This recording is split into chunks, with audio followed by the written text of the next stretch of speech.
test. Wait, maybe Matt put it the wrong way. Yeah, you're good. Am I good now? Am I on? Awesome. Good morning.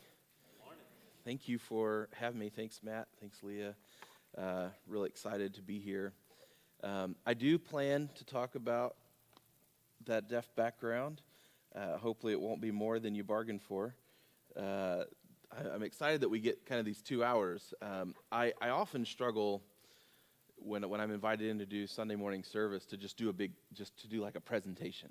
I mean, I don't know if it's just my own kind of growing up where I did in Louisiana at the church we were at, but Sunday morning I want the word, I want some preaching, I want some application, and so I struggle to just talk about statistics and numbers and organizational stuff. But when they said, hey, we're going to have the Sunday school hour, you can do a little bit more of that there, and then we'll have the main service, I got really excited because I feel like I'll get to do two things that I really enjoy doing, and then I'll feel good about it. You know, I won't feel like I hijacked the Sunday service to talk about an organization. But glad to be here. As Matt said, yeah, my background is not just in American Sign Language, but I was the firstborn in my home, and both my parents are deaf. And so being the firstborn in a home with deaf people meant that my first language was American Sign Language. I actually didn't start speaking English real vocally or fluently until I was about somewhere between 3 and 5 years old. Because everything I spoke was exactly what I heard my dad say. My dad was the more vocal in the home, and so I had what I often call my deaf accent. You know, I said things like I heard my dad saying them. And my dad, being a deaf man, wasn't very clear. And so my grandparents, who were like most parents of deaf children in the U.S., never really learned to sign. And they'd get quite frustrated because they had this grandson who could hear but who sounded like a deaf kid. Because, again, I just said what I heard my parents doing in the house. And that was really frustrating for them. So they took me in to try to get me to start speaking more English. But I'm from Louisiana, so I don't know how well that worked for them to actually start speaking English. And if you feel like I don't sound like I'm from Louisiana, just know I've worked a long time and really hard not to sound like it. Not because I'm embarrassed, but because I left Louisiana in 2009. It's the first time I went to Ethiopia. And that's when I realized that nobody understood what I was saying. But they spoke English. And I thought I spoke English. But I realized that my English was very different. And so if I start talking about it too much, I'll flip into this mode and my accent will pick up. And then nobody in here will understand what I'm saying. So I'll try not to do that. But I grew up what's called a coda. Oh, yeah? What part? Baton Rouge. Okay, see, but you're like real. I'm from, anybody know Ratchet City? Maybe that's too modern of a term. It comes from a modern hip-hop song. I'm from a city, see, it's not embarrassment. It really is an embarrassment, but I'm from east of a city called Shreveport. And so you guys wouldn't even consider us, yeah, I think y'all call us East Texas. Yeah. But we like the same baseball team, so we can agree on something, right? Are you from Shreveport? What part of Shreveport? Are you from Shreveport proper? Yes. Okay. Wow, good for you. You made it out. Proud of you. No, I love Northwest Louisiana. But I'm what's known as a CODA, Child of Deaf Adults. And so in the deaf world, when we introduce ourselves, identity is such a big deal. People would say, you know, often when you're signing to someone, you will often say, I'm deaf, or I went to this deaf school, I was mainstreamed into a hearing school, or I'm a hearing person, I can hear. But then I was in this kind of third category where they would say, are you hearing or are you deaf? Because they'd get confused just because of how natural we could sign. And so I'm a CODA, and they would go, oh, a CODA is like its own category. You're not really a hearing person, but you're not really a deaf person. You're kind of in this in-between world. I don't know if any of you saw the movie. It was produced by Apple called CODA. It was about the hearing girl. Her parents were deaf. Her siblings were deaf. A lot of really great things in that movie that just kind of showed you insights into the world I grew up in. I'm a bit cynical about it because I think that she was pretty spoiled in that movie because Her parents had video interpreters and all this access.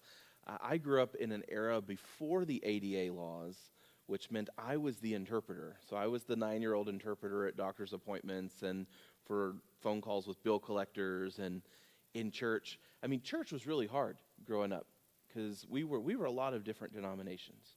We were whatever church had an interpreter that week. And if their interpreters left, well, my parents couldn't really engage in the service.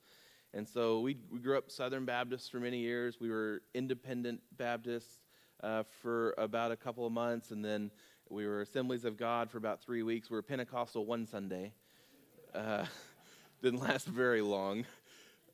Mostly because my parents didn't believe the interpreter when they would say, "What are they saying?" They're like, "I have no idea." And they're like, "Really? That's not a thing. You know what they're saying. You just don't want to tell us." And they're like, "No, really, I have no idea what people are saying." Anybody experienced that?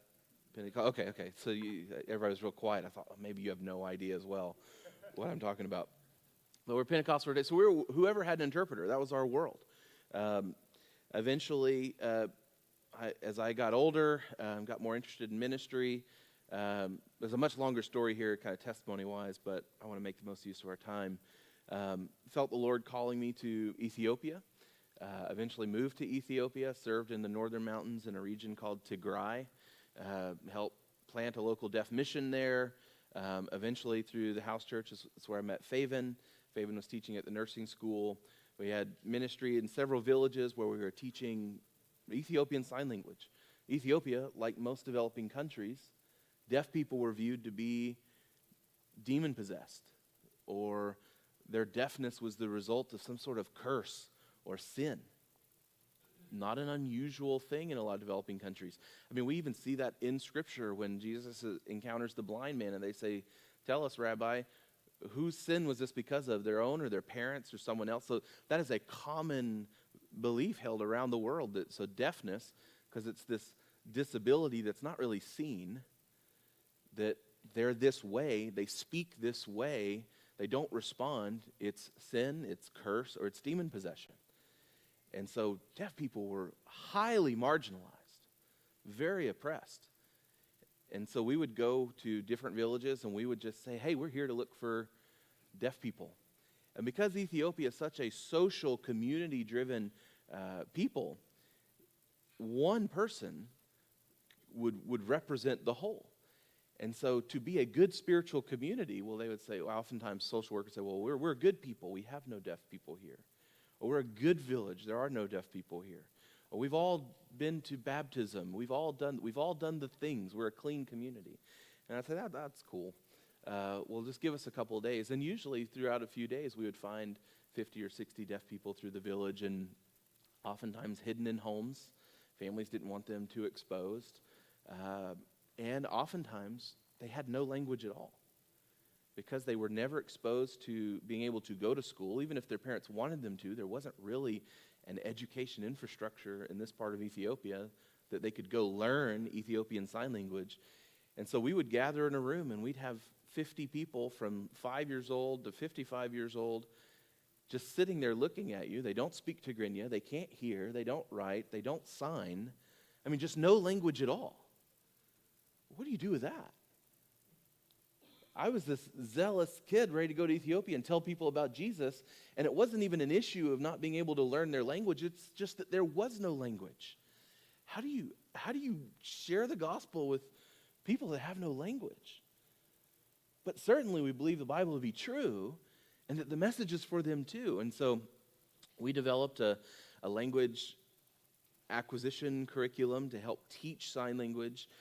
We used a really high-tech method, this thing, it was called flannel graph. I don't know if you know what flannel graph is. But we had a flannel graph, we put it on this, it was really this piece of cardboard, and I thought, what is the best way to do this? I mean, I tried Google searching and looking up research, and no one has written anything on how do you teach deaf people a language. Like there was not even deaf people. There was no concept out there of how do you gather a people that have zero language and give them language. Because everybody has language. It may not be written, but there's a oral form of language. Everyone had language. And so we just kind of had to make it up and figure out, well, what's going to work? And I thought, well, I don't know if this is going to work, but we got to start somewhere. So I thought, well, if we were to start in Genesis, which seems like a really complicated place to start teaching language, except that we looked at the beginning, we thought, well, Genesis kind of starts with nothing, right? It's just nothing and God.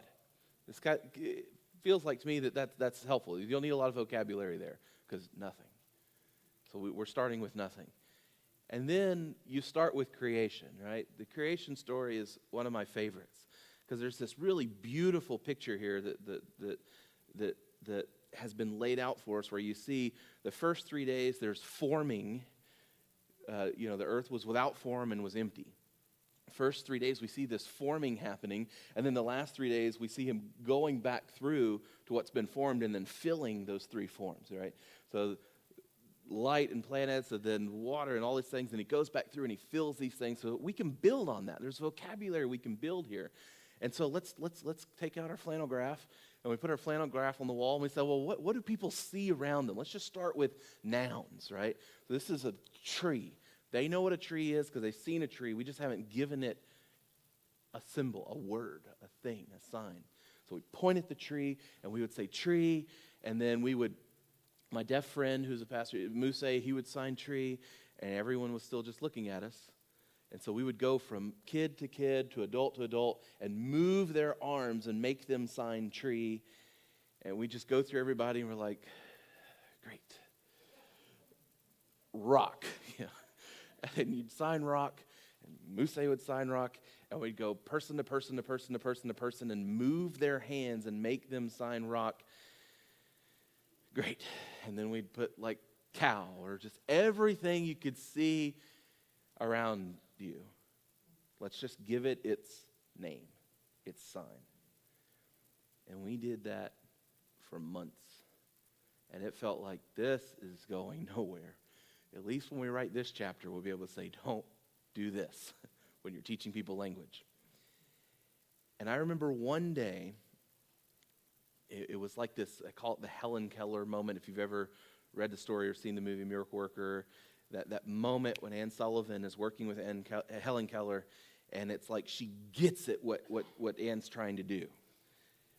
We're sitting here, and it was like just going through these motions of like little flannel graph dude and cow and tree and rock and doing the same thing, tree and rock and, better cow and making everybody do it. And then all of a sudden this deaf lady, teenager sitting towards the back, just starts grunting, making noise, like really enthusiastically, like not able to express herself because no language, but is just really enthusiastic, and it's like yelling and pointing and looking at her hands. And of course we're like, well, this hasn't happened before.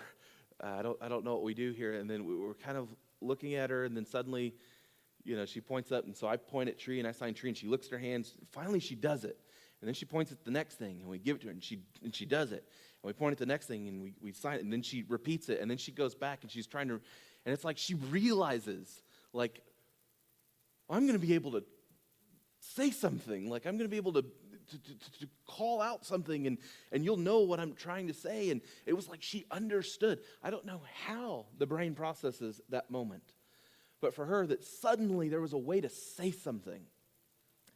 And then she's starting to kind of like yell at all the other people, like, come on, like there's a thing here. And it was like this ripple effect, like person after person, kid after kid over the next few weeks, like suddenly people just started signing things. And I was like, this works. Now, how do we move on from nouns? And it was like basic commands, like stand up, sit down. We'll just start doing it. We'll walk, run, pick this up, throw this, put this down. Let's start with some numbers here. Let's go to 7. Let's start there, and we get to 7, and let's start doing this. Now we had like Play-Doh or something. Let's try to teach the concept of to make something. And so I would say Muse, because they already learned basic commands, because I'm like, you stand up. No, I'm not talking to you. You. And they learned how to group think, individual, to personalize something. And then I'm like, Muse, you, tree. And they're like, what is this? And he takes the Play-Doh and makes a tree. And then I add this to create, to say that he already created. And now They're Ethiopian Orthodox. This is probably, at this point we were like, they've all been to the churches. There's lots of icons and pictures, and if you grew up around Orthodoxy or Catholicism or stuff, you might remember oftentimes with the Trinity a picture that depicts it. It's kind of like these three old white dudes, long hair, beards, like just three old people. This is the best we had, okay? Like I'm saying, how do we move on from here? I figured, Lord, I don't know if this is like sacrilegious or blasphemous, but we're going to try this, and I just hope that you'll bless the intent. And so they've all seen this image, right? They've all seen this thing because they've followed their community to the Orthodox Church, but they have no depth. There's no meaning to it. Well, we gave it its sign. In Tigrinya and Amharic, the word for God is Xavier, so it's a Xavier. That's the sign that's used in Ethiopian Sign Language for God. So they all learned that. And then now, because they've learned all these nouns, they've learned to count to 7, they've learned basic commands, and they've learned what it means to command to create and to say that someone already did it. We said, on one day, Xavier, God created light. And then God created this, and then God created this, and then God created this, and then God created man and woman. Just using all the words that we'd been able to learn in 6-7 months. And I thought, if anything, if we get taken out and we go away and we stop here, that the first story a people will have ever heard or engaged with in their entire life would be that they learned the concept that God created. And if they could learn that God created, that there would be an endless lifetime of being able to figure out what the rest of that means. That if we left it, they would be able to pursue it and seek it out. And so we could spend all day on that. That was Ethiopia. Then the Lord radically changed our lives and brought us back to the U.S. through a series of wild politics and visa processes and paperwork, and we ended up in the U.S. And so I was at a meeting in Albuquerque, New Mexico, way different than Ethiopia, way different than Louisiana. Albuquerque, New Mexico, and being invited to lead a new project. It was a digital project. I didn't know much about software, but I knew a lot about deaf people and deaf things and sign language. And it was to help architect and build out this vision for something called the Deaf Bible app. How can we build a mobile application to take sign language scripture, so videos of someone signing scripture, and put it into a mobile app? And it was very, very seemed very simple, but this was also 2012. And so people were still figuring out mobile apps. Do we really think this is going to be a thing? And so we were like, hey, this is going to be huge if we can make this work, and if we can accomplish this, let's do it. One problem I had in the home was the name of the organization, because they historically did audio Bibles, was called Faith Comes by Hearing. I was the deaf ministry guy. That was kind of disgusting to me. Faith comes by hearing? How am I going to explain that to mom and dad? My business card was the best business card I ever had, though. It said, Faith Comes by Hearing, Deaf Ministry Specialist. And so if there's ever an oxymoron, it was so great. You'd hand that to people, and they'd look at it and be really confused about what that meant. And so it allowed me to kind of dive in. But we started that project, and at the time, the American Sign Language New Testament had been available on DVD for about 10 years, and they'd been able to distribute 6,000 copies of that around the U.S. In our first year of going digital and launching Deaf Bible app, we had 103,000 installs of the app in the U.S. I mean, just radical increase. This Esker thing here was just like crazy, right? It just went straight up as far as distribution goes. And then we started trying to figure things out. How do we include other sign languages? Because I don't know if you know, there's like 400 sign languages around the world. And so how do we work with Wycliffe and other Bible translation organizations to include the work they're doing into the Deaf Bible app, make sure there's digital access? Yes, we knew at the time that not every place in the world was going to be able to access it that way, but let's start here, and then we can figure out how do we get it on devices later. Eventually, started the pathway with the blessing of their leadership, Faith Comes by Hearing and Board, founded an organization called Deaf Bible Society that was just focused on distribution and funding of translation projects. And then in 2019, I stepped out of my role as CEO there, and we started praying, Lord, what's the next thing you have for us? Which led me to a guy named Greg Pruitt, who's the president of Pioneer Bible Translators. Greg and I have been friends for a number of years, working in the same mission space. I have a lot of admiration for Greg. He wrote a book called Extreme Prayer, which is kind of a how-to on prayer mixed with his own life story of them serving in Guinea, West Africa. It's a great read. We started engaging, praying about the future. One of the things that really intrigued me about Pioneer Bible Translators is obviously they do Bible translation, but half of their work is in church planting. But it was that they felt like you couldn't really divorce church planting from the work of Bible translation, because to just produce the Bible is an incomplete task, because I can lay this in front of you all day and it's not going to preach itself. But to do church planting without a Bible in someone's language is really hard. I don't know if you guys have ever tried to go a month and say, we're going to do Sunday school service and all of our discipleship stuff, but guys, you're not allowed to use the Bible. You don't build anything good with that model. So you've got to have both. And the vision of Pioneer Bible Translators of a completed project is not just the Bible being done or a church being planted, but it was seeing among a people group a network of churches that have been planted that are using Scripture. If we could get there, then we could say, praise the Lord, we feel like we've done what we need to do. And then after that, you're just partnering in the work of the gospel with local churches. It's not like our project. And that really intrigued me, because they also often look for languages and people groups that are really hard to get to. They're difficult to reach. They're usually at the bottom of people's lists because it's either hard to get to logistically, like it's in the bush or it's in the jungle, or it's hard to get to because it requires creative access. You're talking Middle East, mainland Asia, China, places like that where government and culture kind of keep you away. And for them, it's like, so how do we do it? And I thought, if you have that philosophy and that culture and that vision, and now you want to figure out how to do it with deaf people groups, I'm in. Because it was easier, it's not easy, but it was easier to figure out how do we do deaf ministry in the U.S. and in the U.K. and in Paris and places like this. And now we're talking about how do you do Bible translation for deaf Iranians in Iran? And if it's a video Bible, how do we do it so that we don't blast someone's face across the web as the face of the Bible and then expose them and then they get arrested and killed? I'm in, because we've got to do it.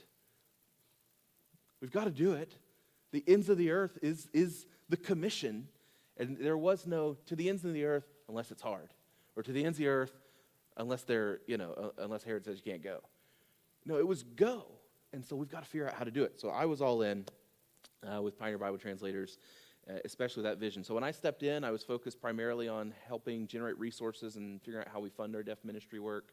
Over the years, I transitioned to working with Rich, a friend of Matt and Leah's, and then eventually when he kind of retired and decided he wanted to move back to Northwest Arkansas, I stepped into his role, and so now I'm the Chief Advancement Officer. So I get to lead a lot of amazing teams, from our church partners team to our development team to our communications team, all really based on figuring out how do we effectively call the church, because we're not here to do missions for the local church, we're here to do it with the local church. It's your commission. We're just here to help connect the dots. How do we connect the church that is here, yours, to the church that's yet to be among the deaf in Iran, among the Jumjum in South Sudan, among the Mon people group in Nepal? How do we connect the dots there and help logistically so that you can be generous and give, so that you can send people from your own congregation, and so that you can effectively pray for the nations? That's what we want to do.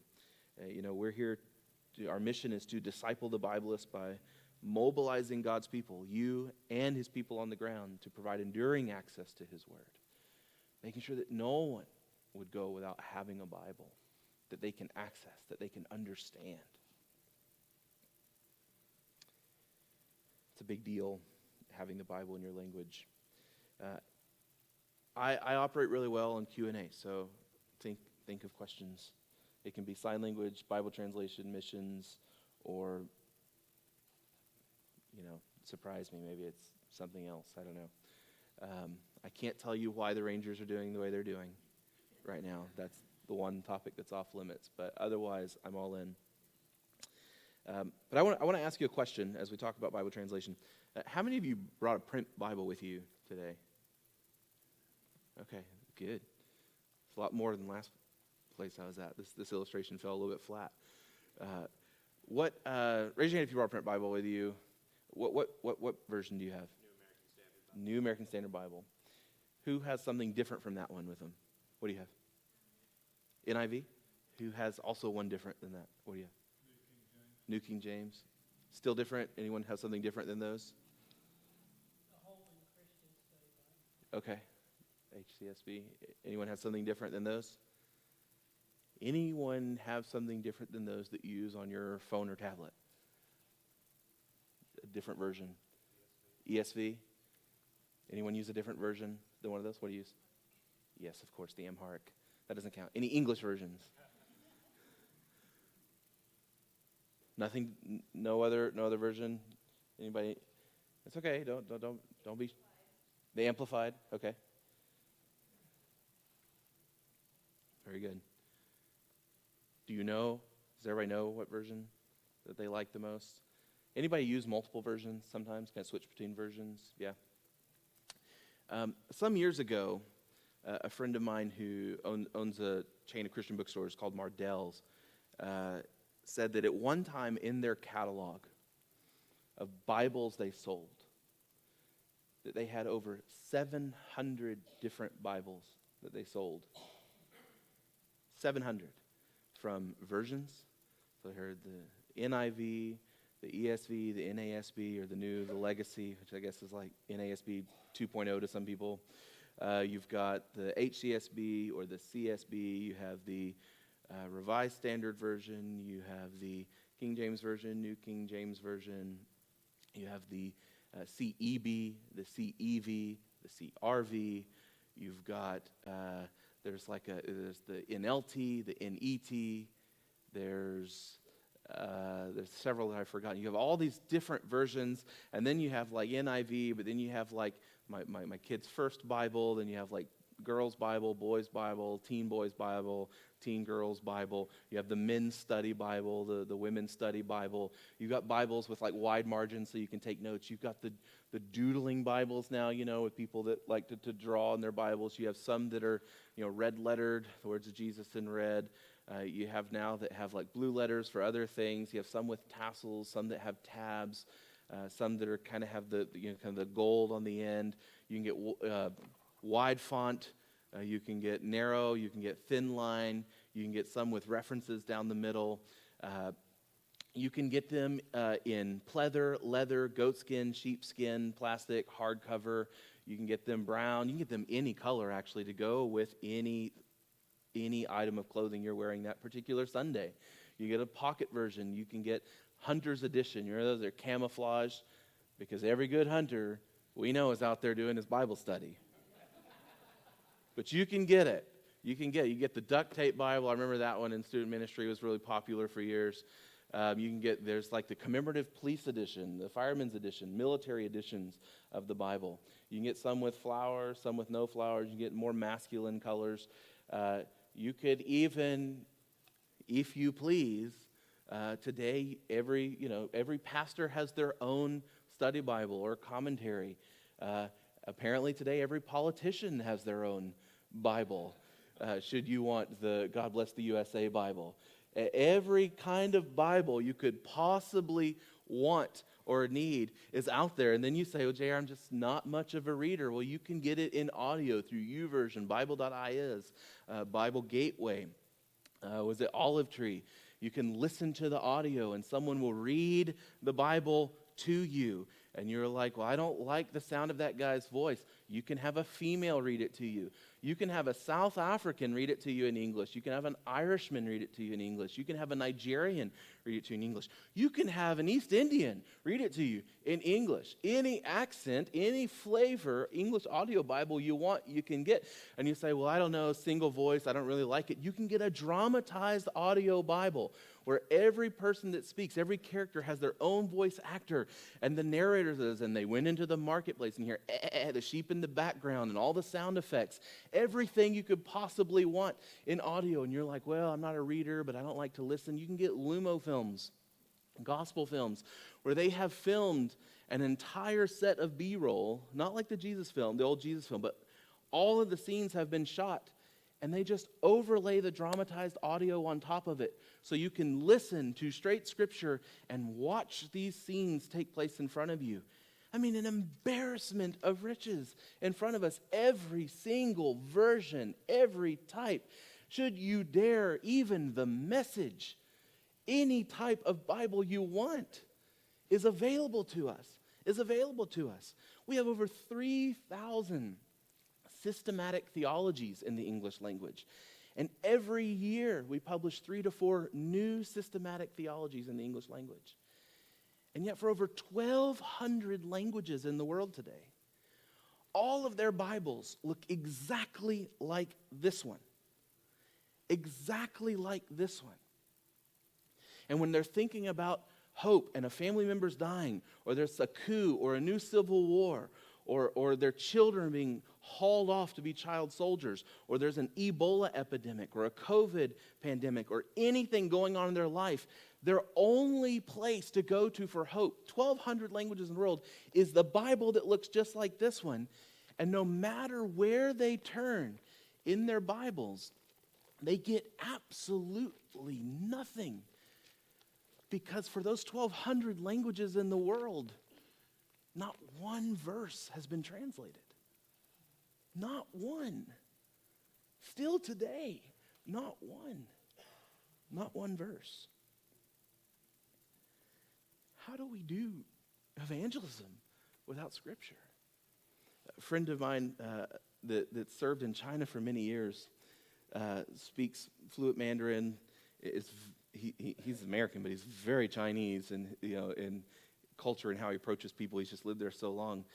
Tells this story where oftentimes, this one in particular, he was getting ready to fly out the city they were in. They had just arrived here in the morning, so decided to go for a hike that day before they had to leave out the next morning. And as he was coming back down from the mountain, they were hungry, and I guess Chinese culture, you just find a house, you go knock on the door and say, hey, we're hungry, do you have anything? And you might be able to give them some money or whatnot. So he knocks on the door, and of course they were shocked just because it was this like short, bald white guy in their village.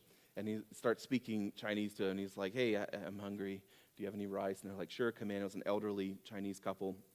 And they sit down, and they're just chatting, and he does this thing where it's an incredibly effective evangelistic strategy where he'll just look and at some point in the conversation go, hey, by the way, you guys ever heard of Jesus? That's all he does. It's just right in there. Have you ever heard of Jesus? And almost every time the response is the same. And just like this couple, as they looked at him, they said, no, what's a Jesus? And he was like, no. It's not a what. It's a who. And they were like, oh, well, who's Jesus? Like not a like repulsive response to Jesus. It was just a straight up, no, we have no idea who that is. We have no idea what that is, actually. But he explains to them who this Jesus is. And he's given them all this information about who this Jesus is. And eventually they he's got to go because he's got a flight to catch. But he's telling them about this Jesus, and they're like, no, you can't leave now. You just told us about this Jesus. And he was like, I know. I'll be back. I'll tell you more. And he leaves them with the Bible. And when he does get back to town, he's meeting with them, and they're talking about this Jesus. And they've gotten to the idea that he's a son of God, and all these things, these amazing things that Jesus came and did and came to do for us. And finally, they're like, "This is great, the Son of God." And he was like, "Well, do you believe it? Jesus is the Son of God?" And they're like, "You just told us he was. Why would we not believe you? Of course we believe you. He's saying you gave us the book, and we've been reading this book." He goes, "What do we do now? We were reading over here that if we believe this Jesus and we want to follow him, we were supposed to be baptized." And he's like, yeah, you are supposed to be baptized. And so they go down to the river, and there's so many amazing things about this story. One is when this elderly 80-year-old Chinese woman comes out of the water and does like this fist pump in the air. And you go, how did she know she was supposed to be excited about this moment? How do you know? Like, she's never witnessed a baptism where a congregation erupts in applause and is just ecstatic. How does she know to be excited? Well, one thing we say, well, because the Spirit's real. Because the work of the Spirit is real in people. And as they're walking back to his house, he said, Matt, I need to ask you a question. I'm 82 years old. Why have I never heard about Jesus till now? Why have I never heard about this? The God of the universe sent a son that came to the earth? And these things happened 2,000 years ago, and I'm just now hearing about this? 1,200 languages don't have a single verse. You know, we believe that the Bible is God's word, and we believe the Bible is true, and we believe it's eternal. We believe that the Bible shows us what is right. We believe the Bible shows us what is good. We believe that the Bible reveals the message of salvation to a lost world. And we believe that all people should have access to a Bible in their language. Again, could you imagine not having it? And the only way they're going to get it is through faithful prayer of the church, faithful sending of people to the nations, and faithful generosity of the people in your congregation, that the work can be completed. It's the only way it's going to happen. So much to be done. I have one last story, and I think we have, it's 10:30 is the call? Yeah, and then we can have Q&A.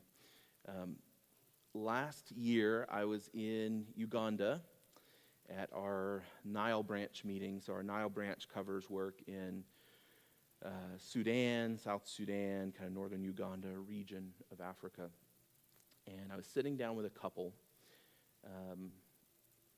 young couple, I think Dylan's 26 or something. They've just gotten to the field a year or two prior. They're living in Juba, South Sudan. I don't know if you know much about that part of the world. It's not an easy place to live. And Sudan is very challenging, just politically, geographically. A lot of our work in Sudan takes place in the Nuba Mountains, which is rebel-controlled. And we have actually now 3 families that live there that are working among the Nuba people. But this couple, Dylan and his wife, I'm sitting down with dinner, and just 3 weeks before, they had received a diagnosis for Hannah because they didn't know what was going on. She'd been sick for several months, and I still can't ever remember how to say the name of the disease, but it's something that causes sudden temporal paralysis. Like suddenly, we'd be in the whole branches meeting, and either she might sit down and just get real fatigued and be very slow moving, or maybe kind of like her right side of her body just kind of goes a bit inoperable, or then suddenly she might sit down and then can't move at all for a couple hours. Like just this, which is very, very challenging. They have a 2-year-old, a young couple. They're living in Juba. They're living in South Sudan. They've had their hearts set on the Juba Arabic-speaking people. And so I'm sitting with them, and I remember just asking, just straight up, I said, guys, how is this going to stall the work? Or how is this going to prohibit things from moving forward? And how is this going to delay? Because there's been a lot that's gone into this preparation and getting them to where they are. And I just remember Hannah breaking down in tears. Just in tears. She says, JR, this cannot delay anything at all. This doesn't change anything for us at all. We're not going anywhere because these people have waited far too long to hear about Jesus. These people have waited far too long to have someone come tell them about Jesus, for us to get here, for Satan to suddenly do something that causes us to go running. So if I have to lay on a couch and just trust in the Lord that my 2-year-old in the living room is going to be okay with our house workers while Dylan's working with the translation team, and if we have to just figure it out day by day, if they find out who Jesus is through this, then it will all be worth it. we need so many more Dylan and Hannahs that are willing to do everything for the sake of the gospel. And Dylan and Hannah's come from churches just like yours. You know, friends, the measure of success for your church is not going to be in your seating capacity. It's going to be in your sending. Are you propagating the gospel? And are you equipping people that are taking the gospel to all the nearby neighborhoods and to all the nearby states and all the nearby nations and to the ends of the earth?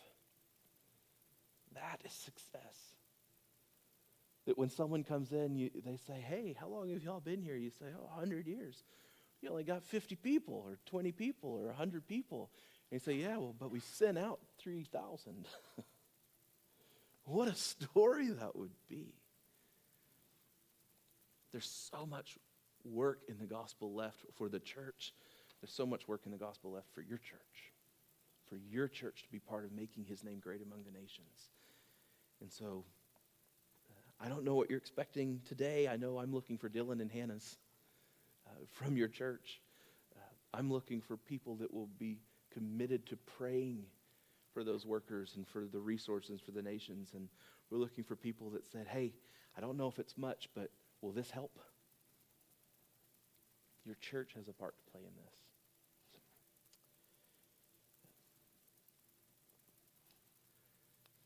Well, probably a lot there. I don't know what you don't know about Bible translation and missions and church planting and deaf people.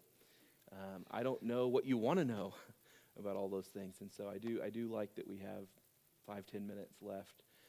So maybe there's something I've missed, or maybe there's something you're really curious about, or just something else you want to know more about. This would be a great opportunity to help equip me. So that Matt, Leah, maybe there's something that I've normally said that I didn't say that you think I should say. I don't know. And maybe not too. So that's fine. I was going to say, and maybe you conveyed it well and everybody got it, but for me it was an epiphany moment a year ago when you were describing really how dark it was, how blank it was for the deaf community, that it's not like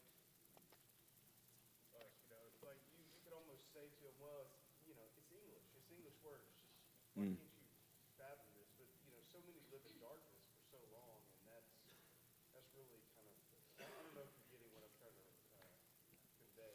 But. Yeah, I think there's kind of two sides, I think, of what you're getting across. One, something I don't think I mentioned, because the question I get a lot is, well, why don't they just read it? It's not like they're blind. Why don't they just read it? And I think most people just don't realize how different. We'll just keep it simple. Let's talk about American Sign Language, our own deaf community here in our own backyard. Don't realize that American Sign Language is a completely different language from English. It's not merely English with its own gesture associated to it. Now, you may have picked up a sign language book or two or have done the YouTube videos, and it seems like that. That's mostly just how we teach language anyway. We're just teaching things conceptually or noun equivalents.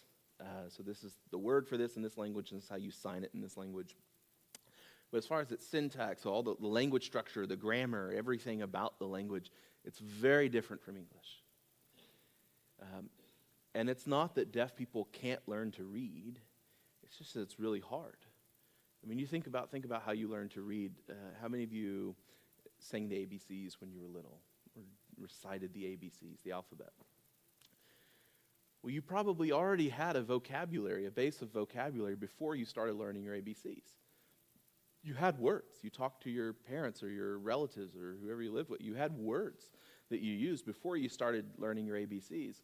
And then at some point you start learning your ABCs and you start singing your ABCs. And when you start to learn to read and write, you start by, A, and then what sounds does an A make? There's the short vowel, long vowel, there's all these things, sound it out. And then you knew what a cat was because you'd used the word for years at this point as a kid. But now you're learning that C makes a k sound, and the A makes a, and the T makes a t. Well, sound it out, cat. And there you go. You know what a cat is. Well, most deaf kids, as I said, I did mention this earlier, I think 90% of the parents of deaf children in the U.S. never learned to sign. So they'd actually never learn to communicate with their deaf child. And there are a whole lot of, that's a very loaded subject that we don't really have time for, but that's just reality. There's the data. And if that's true, that means most deaf kids, by the time they get to kindergarten, preschool kindergarten, starting their education, where a average hearing kid, I think the number has like a base vocabulary of that's like 1,000, 1,100 words, which may seem like a lot. It's really not a lot of words, but they have a base vocabulary before they ever start to learn to read and write. And the average deaf kid may have at most a vocabulary of 50 words. Radically different. Because if they can't hear the parents talking to them and they're not signing to their kid, there's just not a lot of language there. And so they may know cognitively what a cat is because they've seen one, but there may not be a word association with that cat. And now they're in school and they're learning that this like weird circle that's not completed shape and this other circle with the little leg that flips out and this little cross-looking thing, for some reason, those three together in that order means that animal. Because they're not sounding it out. They're deaf. I don't mean to be, but I mean they're not sounding words out. Hooked on phonics only works if you can hear phonetics, like the English being a phonetic language. So you see what I'm saying? It makes the language a really hard language for a deaf person to learn, especially if their starting place is no language. And so in the U.S., what that means is today, 65% of deaf Americans are functionally illiterate. They may have some English vocabulary, but they're not ingesting and retaining information in the English language well. So my mom, who, she's a very educated deaf lady, struggles with the English language. Tenses are a problem. Language structure, grammar is a problem for her because it's not a language she uses. It's not a language she thinks in. It's a language that she has to operate in the world around her. And so you think about that, and then you go to places that don't have an education system like ours and don't have the resources that our community has. And you go, well, how much more difficult is it there? And so you have the language challenge, so that necessitates a translation in sign language. And then you have just living in darkness, and there's many stories I can talk about. And a lot of that's compounded with, the views, again, of them being either demon-possessed, curse, result of sin, some other issue. Horrific things. The number of people, I ask people that work in anti-trafficking, how many deaf people do you find? And they can't give me a number, but yet we know that the numbers are very, very high. But if a deaf person were to leave in a lot of these countries, who do they tell? How do they tell? It's a very, very challenging people groups, actually, around the world. Yeah. So in your work now, do you just do translation for sign language, or do you work in translation for everything? No. Right now, we're working in 129 language projects in 31 countries. Most of those are all spoken language, they're not sign language projects. We have right now sign language projects that we have active. We have an ASL project that's wrapping up. We've got a project in Moldova, in Poland. We've got a project it's been kind of start and stop. It was supposed to start last fall in Israel, but that kind of got delayed a little bit. We've got a project that's trying to start in Italy. We have an active project in Nicaragua. And a really exciting one that I'm excited about is we're starting our Persian Sign Language, so Iranian Sign Language project that's based in Dallas, working with deaf Iranian refugees. So leveraging the refugees that are right here. Actually, we'll be working out of our office in South Dallas, actually. But yeah. Why I ask that is because from a teacher background, Mm. you were talking about us having the ABC. Yeah. That's like any language you go to don't have the ABC song. So if Sure. you're coming from Mexico or Spanish, It's challenging, yeah. behind too. Oh, yeah. Because they don't have that basic stuff also. So Yeah, that's absolutely true. And so you can probably attest to the advantage that you have in that situation. The only advantage you have in that situation is that if you had they do have some sort of base vocabulary, just not in the English language. And that was the challenge I faced when I got to Ethiopia. It wasn't even me trying to bridge a language gap. It was going from language to nothing. Like, how do I build language out of nothing, it becomes a really challenge. Now, don't get me wrong. Literacy should not necessarily be equated to intelligence. I think that's a problem we have here as Americans too, especially in the West, that we think of intelligence simply in terms of literacy, and that's not always that's not always an appropriate comparison. And so, just because a deaf person may not be able to read well in the English language has nothing to do with their overall intelligence. Anyway, yeah. You said you were working on a project in Nicaragua. Yes. Well, when you think of Nicaragua, we think of Spanish-speaking people. Sure. But within those countries, you have indigenous people. That's what you're working on. People So Nicaragua, it's a Nicaraguan sign language project. sign language. That one's the sign language project. So what the 12 said there's 1,200 roughly. Mm-hmm. They'd have nothing, languages, and that's spoken languages. And yes, I think most of them on that list are in Asia, kind of Asia Pacific. So you think of places like Indonesia, Papua New Guinea, where there are just hundreds of languages that are spoken. There's still quite a number in Africa, and then even the Middle East. You know, we think of Arabic, but there's a lot of indigenous languages there. We support a missionary in Vietnam. And I had asked him, had he learned the Vietnamese language? He said, no, there's so many dialects over Yeah. there, you can't even learn one because it doesn't apply to For sure, yeah. starting from the root. Yeah, it can be challenging for sure.